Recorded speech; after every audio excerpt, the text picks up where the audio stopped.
Wes. Baik, Assalamualaikum warahmatullahi wabarakatuh.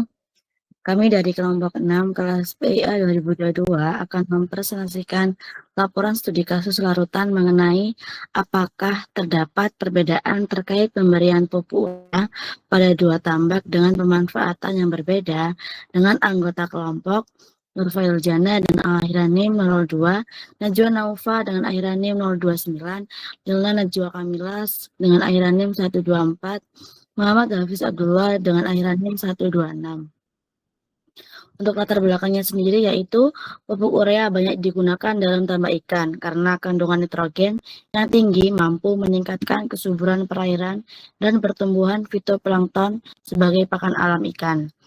Namun, penggunaan urea yang berlebihan dan tidak terkontrol dapat menyebabkan akumulasi amonia yang bersifat toksik, menurunkan kualitas air, serta mengganggu kestabilan pH air dan pH tanah tambak, sehingga berdampak pada kesehatan dan kualitas ikan. Studi kasus ini dilakukan pada dua tambak dengan fungsi dan frekuensi pemupukan urea yang berbeda, yaitu tambak khusus budidaya ikan dan tambak dengan fungsi ganda sebagai persawahan.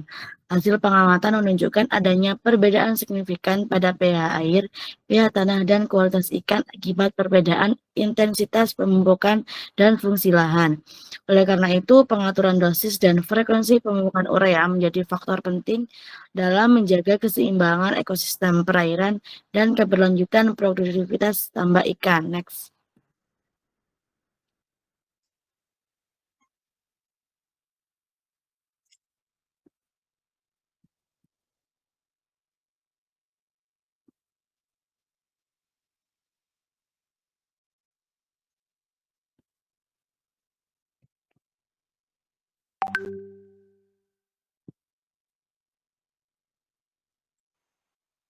Kondisi geografis tambak pertama, jenis perairan air tawar dengan luas 456 meter persegi, iklimnya tropis, untuk pemanfaatan tambak ikan, topografinya itu dataran rendah, hewan yang dibudidayakan yaitu ikan mujair, ikan bandeng, ikan mas, dan udang.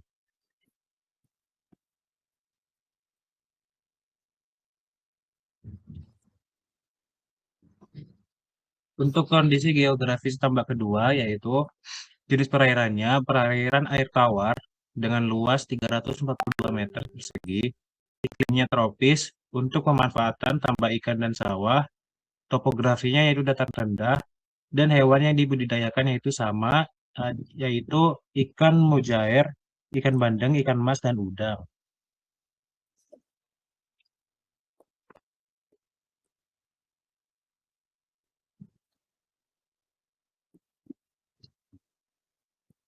Untuk identifikasi kasusnya yang pertama yaitu bagaimana pemberian pupuk urea dengan fungsi tambak dan konsentrasi yang berbeda dapat mempengaruhi pH air dan pH tanah pada kedua tambak. Yang kedua, bagaimana kondisi pH air dan pH tanah dapat menjadi lebih baik pada tambak yang digunakan khusus sebagai tambak ikan.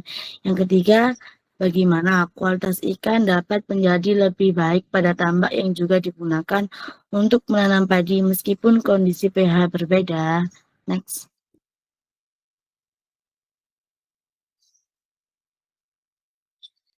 Untuk selanjutnya adalah analisis kondisi pada tambak 1. Tambak ini hanya difungsikan sebagai tambak budidaya ikan. Dengan hasil nilai pH tanah lokasi tersebut adalah 6,5, pH air sebesar 6,99, kualitas ikan yang dihasilkan lebih besar, berbau, dan lebih pucat. Next.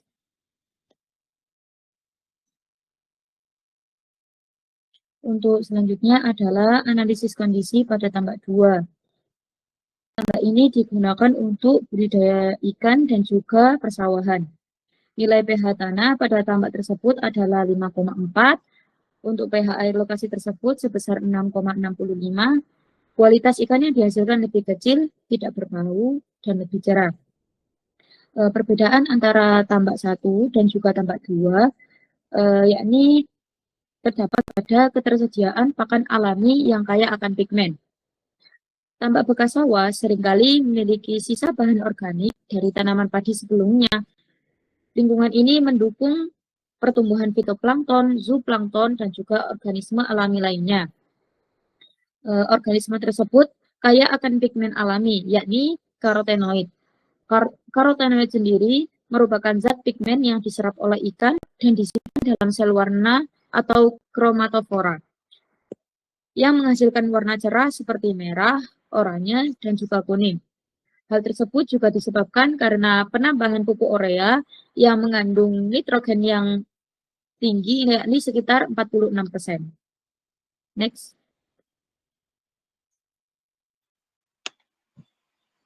Jadi kesimpulannya, pemberian pupuk urea pada dua tambak dengan fungsi yang berbeda, dengan massa atau konfirmasi yang berbeda pula, berpengaruh pada pH air, pH tanah, serta kualitas ikan yang berbeda. pH air dan pH tanah lebih baik pada tambak yang digunakan untuk tambak ikan saja, sedangkan kualitas ikan lebih baik pada tambak yang juga digunakan untuk persawahan. Cukup sekian untuk studi kasus dari kelompok kami. Terima kasih. Wassalamualaikum warahmatullahi wabarakatuh. Waalaikumsalam.